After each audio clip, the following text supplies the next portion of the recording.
Taste the Daily. Tiruvannamalai மாவட்டம் ஆரணி அருகே cement சாலை அமைக்கும் பணியினை முன்னாள் அமைச்சர் சேவூர் எஸ் ராமச்சந்திரன் நேரில் ஆய்வு மேற்கொண்டார். கல்பூண்டி கிராமத்தில் சட்டமன்ற தொகுதி மேம்பாட்டு நிதியில் இருந்து 5 லட்சம் ரூபாய் நிதி ஒதுக்கீடு செய்து சிமெண்ட் சாலை அமைக்கப்பட்டு வருகிறது. இதனை முன்னாள் அமைச்சரும் ஆரணி அதிமுக சட்டமன்ற உறுப்பினருமான சேவூர் எஸ் ராமச்சந்திரன் ஆய்வு செய்து பணியினை விரைவாக முடிக்கும்படி அறிவுறுத்தினார். இதில் கழக நிர்வாகிகள் பலர் உடனிருந்தனர். கிருஷ்ணகிரியில் ஊராட்சி மன்ற தலைவர்களின் பதவிக்காலத்தை நீட்டிக்க கோரி ஊராட்சி மன்ற தலைவர்கள் மாவட்ட ஆட்சியரிடம் மனு அளித்தனர். தமிழ்நாடு அனைத்து கிராம ஊராட்சி மன்ற தலைவர் கூட்டமைப்பு சார்பில் கிருஷ்ணகிரியில் உள்ள 10 ஒன்றியங்களை சேர்ந்த ஊராட்சி மன்ற தலைவர்களின் பதவிக்காலத்தை 2 ஆண்டுகள் நீட்டிக்க கோரி மாவட்ட ஆட்சியரை சந்தித்து மனு அளித்தனர். கொரோனா காலத்தில் பதவி ஏற்றது முதல் தொடர்ந்து 2 ஆண்டுகள் பணி செய்ய முடியாததால் தற்போது ஊராட்சி மன்ற தலைவர் பதவி மேலும் 2 ஆண்டுகள் நீட்டிக்க கோரிக்கை வைத்தனர். இதில் 100க்கு மேற்பட்ட ஊராட்சி மன்ற தலைவர்கள் கலந்து கொண்டனர்.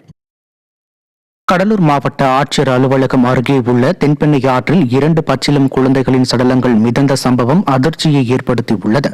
அதை பார்த்த பொதுமக்கள் தீயணைப்பு துறையினருக்கு தகவல் கொடுத்து கட்டப்பையில் மிதந்து வந்த 2 குழந்தைகளின் சடலங்களை மீட்டனர். இந்நிலையில் அவை யாருடைய குழந்தைகள் கொல்லப்பட்டு வீசப்பட்டதா என்ற கோணத்தில் போலீசார் விசாரணை நடைபெற்று வருகிறது. கடந்த அதிமுக ஆட்சியில் செயல்படுத்தப்பட்ட தொட்டில் குழந்தை திட்டம் முடக்கப்பட்டதால் இது போன்ற அவலம் தொடருவதாக மக்கள் விமர்சித்துள்ளனர்.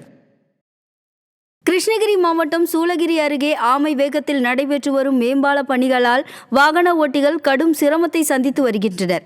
பெங்களூர் சென்னை தேசிய நெடுஞ்சாலையில் கடந்த 4 மாதங்களாக மேம்பால பணிகள் நடந்து வருகிறது.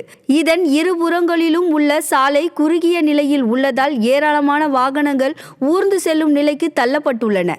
இதனால் அடிக்கடி விபத்தில் சிக்குவதை தவிர்க்க மந்தகதியில் நடைபெறும் மேம்பால பணிகளை விரைந்து முடிக்குமாறு வாகன ஓட்டிகள் கோரிக்கை விடுத்துள்ளனர்.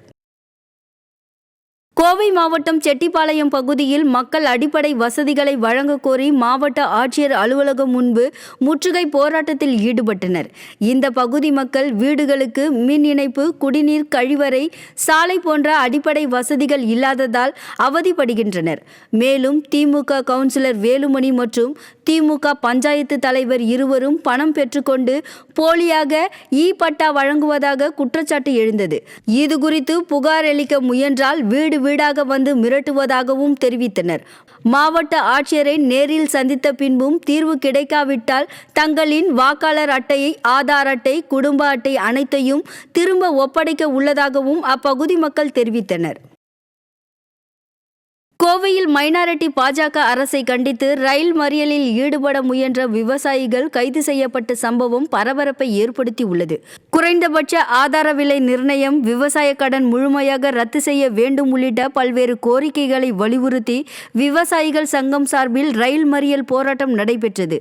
அப்போது அவர்களை தடுத்து நிறுத்திய போலீசார் 28 விவசாயிகளை கைது செய்தனர்.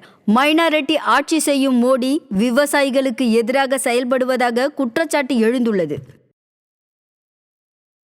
விவசாயிகள் தற்கொலை செய்து கொண்டிருக்கின்ற இந்த சூழ்நிலையில் விவசாயிகளை காப்பாற்ற உடனடியாக தீர்வு மத்திய அரசு எடுக்காவிட்டால் தொடர்ந்து எங்கள் போராட்டம் தொடரும். இன்று ரயில் மறியல் போராட்டத்தை காவல்துறை தடுத்து நிறுத்துகின்றது. அதை வன்மையாக கண்டிக்கின்றோம். ஆகவே இந்த போராட்டம் தொடர்ந்து நடைபெறும் என்பதை தெரிவித்துக் கொள்கின்றோம்.